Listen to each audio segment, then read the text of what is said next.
Hello नमस्कार। कैसे हैं आप सब लोग। आशा करते हैं सब अच्छे होंगे, मस्त होंगे और स्वस्थ होंगे। तो आज हमारी जो राशि है वृषभ राशि है और इसमें जो सूर्य गोचर कर रहे हैं, कहाँ पर भाव पर कर रहे हैं, एकादश भाव पर सूर्य आपके यहाँ पर आ रहे हैं। ठीक है, इनसे आपको क्या फ़ायदा होगा, कैसे फ़ायदा होगा, क्या आपको इनके उपाय करने हैं, क्या आपको किन चीज़ों से बचना है, तो वो थोड़ा सा बताने की कोशिश कर रहे हैं, उस पर रोशनी डाल रहे हैं, तो आप समझें। वृषभ राशि आपके 2 नंबर की राशि है, ठीक है ना। और इसके जो लॉर्ड होते हैं शुक्र भगवान होते हैं। तो शुक्र भगवान का आने का मतलब हो गया कि बड़ी फैंसी राशि है, अपने आप में बड़ी लग्जरियस राशि है, क्योंकि जितनी भी लग्जरियस चीज़ें हमें प्रदान होती हैं सब शुक्र देवता से प्रदान होती हैं। तो आप अंदाज़ा लगा सकते हैं कि किस हिसाब की राशि होगी अपने हिसाब में, है ना। अपने इस राशि के जातक जो होते हैं बड़े ही अपने आप में साफ सुथरे, लग्जरियस और अपने आपको मतलब हर सुविधा को मेंटेन करने वाले होते हैं, मतलब ये समझ सकते हैं आप। ठीक है, तो अब देखते हैं सूर्य भगवान आपके कहाँ पर हैं। सूर्य भगवान आपके यहाँ पर आ रहे हैं, आपके 11th हाउस में, एकादश भाव में आ रहे हैं आपके। ठीक है, ये भाव किसका है, ये आपका आय का है, लाभ का है, इच्छा का है, लक्ष्मी का है। ठीक है ना, यहाँ से हमें किन चीज़ों की प्राप्ति होती है, इन सब चीज़ों की प्राप्ति होती है। ठीक है, और कहाँ के वे हैं, आपके हो गए पंचम भाव के स्वामी। ठीक है ना, पंचम भाव के जो स्वामी हैं आपके सूर्य और कारक गुरु को माना गया है।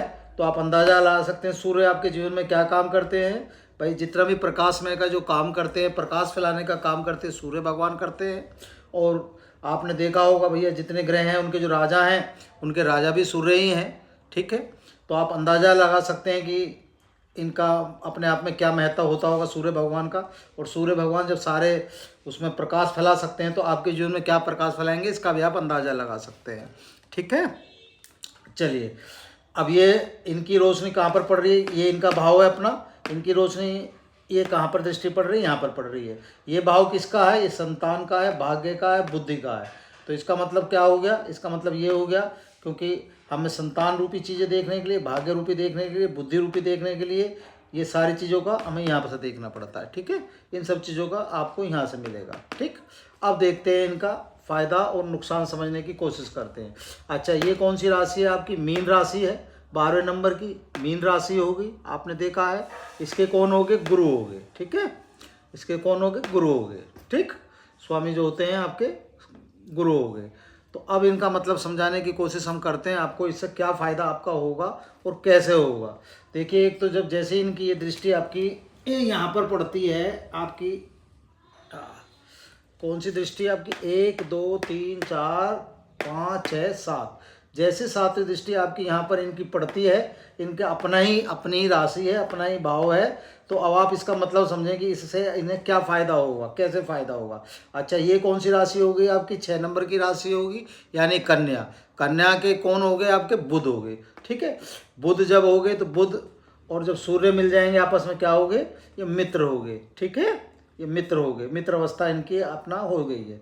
अब क्या फ़ायदा होगा आपका, जितने भी आपके राजनीतिक क्षेत्र से जो जुड़े हुए लोग हैं, एक तो उनके लिए बहुत बड़ा फ़ायदा भैया, जितने भी जो इस समय, क्योंकि सूर्य भगवान क्या काम करते हैं, सूर्य भगवान आपका लीडरशिप का काम करते हैं। आप समझ सकते हैं लीडरशिप कहाँ से प्रदान होती है हमको, लीडरशिप हमें प्रदान होती है सूर्य भगवान से। ठीक है, तो जितने भी इस समय आपके, क्योंकि अब आपकी आचार संहिता लग जाएगी, मार्च चल रहा है, इलेक्शन भी आने वाला है आपका लोकसभा का, तो जितने भी राजनीतिक क्षेत्र से जुड़े हुए लोग हैं उनके लिए ये समय बहुत ही उत्तम है और बहुत अच्छा है, क्योंकि सूर्य भगवान आके जब अपनी रोशनी डाल रहे हैं उनकी कुंडली में, तो आप अंदाज़ा लगा सकते हैं कि उनके जीवन में क्या प्रकाश होगा। ठीक है, बच्चों के लिए जीवन बहुत अच्छा है, संतान के लिए बहुत अच्छा है, आपके भाग्य के लिए बहुत अच्छा है और लाभ तो आपका हो ही रहा है। अच्छा, यहाँ आपका लक्ष्मी के योग में बैठे हैं तो पैसा कहीं से भी आएगा, कैसा आएगा, आता रहेगा।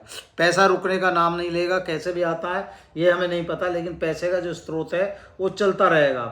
आपका फ़ायदा 100% होता रहेगा, लक्ष्मी आती रहेगी, कहाँ से आएगी, कैसे आएगी, क्योंकि आप कर्म करते रहोगे अपना, लेकिन लक्ष्मी रुकेगी नहीं आपका, ये मान लीजिए। ठीक है ना। अच्छा, है क्या, जब आपकी बुद्धि पूर्ण रूप से काम करेगी, भाग्य आपका पूर्ण रूप से काम करेगा, तो आप जब भी जो गुणात्मक अपनी कैलकुलेशन आप लगाते हैं, फल निकालते हैं, तो उसका जो फल आता है भाई, जब हम कोई हमारी बुद्धि पूर्ण रूप से काम कर रही होती है तो हमें पता होता है कि जो हमें इन्वेस्टमेंट करनी है वो किस हिसाब से करनी है और कैसे करनी है। बुद्धि आपकी तेज है तो बुद्धि, जब भैया बुद्ध देवता का भी आपको पूर्ण रूप से साथ मिल रहा है और सूर्य भगवान का भी आपको पूर्ण रूप से साथ मिल रहा है और गुरु भगवान का भी आपको पूर्ण रूप से साथ मिल रहा है। जब ये तीनों चीज़ें एकत्र हो जाएंगी तो आप अंदाज़ा लगा सकते हैं कि आपके जीवन में ये क्या काम करेंगी, है ना। तो उस रूप से आपको हर तरीके से इनका फ़ायदा ही फ़ायदा होगा, ठीक है। अच्छा, आज हमने आपका थोड़ा सा ये आपका लिख भी लिया था कि आपके लिए कौन कौन सी चीज़ें सही होंगी, कौन सा आपको क्या काम करना है। एक तो भैया आपसे निवेदन है हमारा, जितने भी हमारे जातक हैं, ठीक है ना, वृषभ राशि के, अपने घर के बाहर आप लोग एक काम कर सकते हैं। इस समय एक नज़र का, वो जो सूर्य भगवान की नज़र वाला वो आता है, जैसे टोटका आपने देखा होगा नज़र लगाने का, बाहर नज़र मकान के बाहर लगा देते हैं ना, आपने देखा होगा, जैसे उसका होता है कि जो नज़र कह देते हैं जैसे। तो सूर्य भगवान का अगर आपको मुखड़ा मिल जाए तो आप घर के बाहर लगा दें, बहुत अच्छा होगा और बहुत ही आपके लिए शुभ होगा वो, ठीक है ना। अच्छा, जितने भी लोग राजनीतिक क्षेत्र से जुड़े हुए हैं वो विशेष ध्यान रखें सूर्य का, क्योंकि यही आपको लीडरशिप प्रदान करते हैं, ये आपको हमने बता ही दिया। तो ठीक है ना, इन्हें क्या करना है, इन्हें कोशिश हमेशा ये करनी है, एक तो भैया सूर्य भगवान को बना के चलें, क्योंकि सूर्य भगवान मान के चलेंगे तो शनि भगवान अपने आप ही अपना वो रहेंगे आपके, ठीक है ना, कहीं भी दिक्कत नहीं देंगे आपको शनि भगवान, ये आप मान के चल लें, ठीक है ना। तो अपना उन्हें फिट करके रखें, दिक्कत नहीं है इस बात को। अच्छा, अब एकादश भाव क्या है आपका, ये हो गया। ये किसका भाव है वैसे, ये भाई एकादश भाव यानी 11वें भाव का स्वामी सिर्फ कौन है, शनि देव को माना गया है, और कारक किसको माना गया है, गुरु भगवान को माना गया है। तो एकादश क्या है भाई, सूर्य भगवान आपका, शनि भगवान क्या है, भले ही धीमी गति से वो चलते हैं लेकिन आपको कहीं ना कहीं गुरु के रूप में कैश फ्लो आपका चलता रहेगा। जो हमने अभी आपको बताया कि आपका पैसा नहीं रुकेगा, पैसा आपका आता रहेगा, आपके लिए पैसे का जो स्रोत है वो लगा ही रहेगा, कहीं भी रुकना नहीं है, ठीक है ना। संतान के लिए कोई ऐसा वो नहीं है, अपना ठीक है, ठीक है। आपका राजनीति से जुड़े लोगों के लिए सही है, आपका शेयर वालों के लिए भी इस समय सही है। शेयर वाले जितने भी हैं, शेयर मार्केट वाले जो हैं, वो भी अपने पैसे का फ्लो या अपना जहाँ भी पैसा जिस हिसाब से लगाना चाहते हैं उन्हें कोई दिक्कत नहीं है, उनका भी कहीं पूर्ण नुकसान नहीं है, पूर्ण रूप से कहीं ना कहीं फ़ायदा ही होता नज़र दिख रहा, क्योंकि ये जो है यहाँ से हम शेयर और इसे भी देख सकते हैं, ठीक है ना। तो यहाँ से हमें ये दिक्कत नहीं नज़र आ रही है। तो जितने शेयर मार्केट वाले हमारे भाई बहन हैं वे भी अपना पैसे का स्रोत अपना लगा सकते हैं। संतान के उसमें सब बहुत अच्छा वो है। मार्च में अगर कोई भी आदमी पेपर देना चाहता है, आप ये समझ लीजिए वृषभ राशि का जो भी जातक है, जो भी कोई कंपटीशन की तैयारी कर रहा है, सरकारी जो भी अपना, अब IAS PCS के पीसीएस का तो बता रहे कैंसिल हो गया, आगे खिसक गया, लेकिन अब आएगा।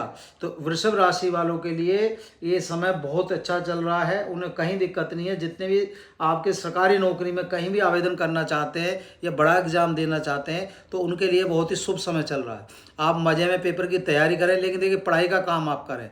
ऐसा नहीं है कि अगर नक्षत्र आपके पक्ष में है तो सारी चीज़ आपके पक्ष में आ गई, मेहनत आपको करनी पड़ेगी। क्यों करनी पड़ेगी, यहाँ भी क्या है, ये भाव किसका, ये भी उनका है अपना, शनि भगवान का भी इंटरफेयर है इसमें। और शनि भगवान देते हैं आपको, शनि भगवान ये नहीं कि वैसे दे देंगे, शनि भगवान देते हैं लेकिन आपको कर्म के हिसाब से देते हैं, जैसे कर्म करेगा वैसे ही फल पाएगा इंसान, ठीक है ना। तो भैया कर्म जरूर करना है आपको, क्योंकि न्याय के देवता भी हैं, कर्म के देवता भी हैं, इस चीज़ का आपको विशेष ध्यान रखना, ठीक है। अच्छा, उदाहरण के तौर पर दूसरी चीज़ और हम आपको बता देते हैं, आपको जो दान करना है, आपको तिल, उड़द और लोहा तेल, काला वस्त्र, अगर जूता दान कर सकते हैं, किसी को जूता परा सकते हैं तो वो भी ठीक है। कोई गरीब आदमी मिले तो उसे जूता पराने का काम करें, आपके लिए शुभ होगा, ठीक है ना। और शनिवार को क्या करना है आपको, शनिवार को जल में चीनी और काला जो होते हैं आपके, क्या कहते हैं आपके, तिल मिलाकर पीपल को अर्पित करें और उसकी परिक्रमा कर लें, यह आपके लिए बहुत शुभ होगा, ठीक है ना। इसे लिख लें एक बार फिर से, जो हम आपको बता रहे हैं, आपके फ़ायदे की चीज़ें बता रहे हैं। तिल आपको क्या करना, शनिवार को जल में चीनी और काला तिल मिलाकर पीपल की जड़ में अर्पित करना है और परिक्रमा करना है, जितने भी आप परिक्रमा अपने हिसाब से कर सकते हैं, ठीक है। ये हमने आपको बता दिया। पंचम भाव का बता दिया, पंचम भाव का स्वामी सूर्य और कारक गुरु को बनाया गया है, क्योंकि सूर्य रूपी प्रकाश द्वारा ही हम पंचम रूपी विद्या ग्रहण करते हैं, और इसके संतान कारक होने का कारण भी यही है कि संतान ही अपने माता पिता का नाम रोशन करती है, इसलिए आपने देखा भी है ये, ठीक है। ये हो गया। अच्छा, एक उपाय और छोटा सा कर लें आप, काली चींटियों को अगर आटा खिला सकते हैं, ठीक है ना, काली चींटियों को आटा और चीनी अगर खिला सकते हैं, तो कोई भी जातक है, जिस जातक पे हमारे भाई बहन पे कहीं कर्ज चढ़ा हुआ है, कर्ज सब पे चढ़ा हुआ होता है, तो ये जो आपका वक्त है या जो समय है, इसे आप काली चींटियों को ये 2 चीज़ हमारे कहने से आप खिलाएं और देखें, आपको 100% फ़ायदा होगा। जमाने का काम करें, ठीक है ना, और फिर हमें बताएं कि हाँ हमें फ़ायदा हुआ है, ठीक है। और भैया यहाँ पर देखिए ये लक्ष्मी का योग बन रहा है, ठीक है ना, लक्ष्मी का भी खाना है ये, ठीक है। तो कैश फ्लो तो चलता रहेगा, लेकिन जितने भी भाई बहन हैं या जितने भी प्रॉपर्टी डीलर हैं या जो भी जो नया इन्वेस्ट कर रहे हैं या जिनका पैसा रुका हुआ है, तो उसके लिए हम लक्ष्मी का आपको एक वो बता दे रहे हैं। आपको क्या करना है, गुरुवार को, कौन से दिन, गुरुवार यानी बृहस्पतिवार को माँ की सिंदूर की जो पिटारी होती है वो कोशिश करें, या तो वहाँ ब्राह्मण की स्त्री होगी या मतलब जो भी वहाँ होंगी, वहाँ वो कोई सुहागन स्त्री को आपको दान कर देना है, ठीक है। एक काम तो ये करना है। दूसरा काम आपको क्या करना है, 5 लड्डू पीले, ठीक है ना, बूंदी के हो, बेसन के हो, जो आपकी इच्छा करे वो ले जाएं आप। 5 लड्डू माँ लक्ष्मी को अर्पण कर दें। इतना कहने से हमारा 2 काम कर लें आप। और भैया सूर्य भगवान आपके आए हुए हैं, सूर्य को अर्घ देने का कार्य करें, ठीक है ना, सूर्य को अर्घ देना ना छोड़ें, त्वार की त्वार भी और वैसे भी, ठीक है, ठीक है। बस इतना कार्य आप कर लिए, फिर देखिए आपके जीवन में कहीं ना कहीं अलग ही मज़ा आएगा, आनंद आएगा, ठीक है। वीडियो अच्छी लगे तो प्लीज़ शेयर करें, लाइक करें। धन्यवाद।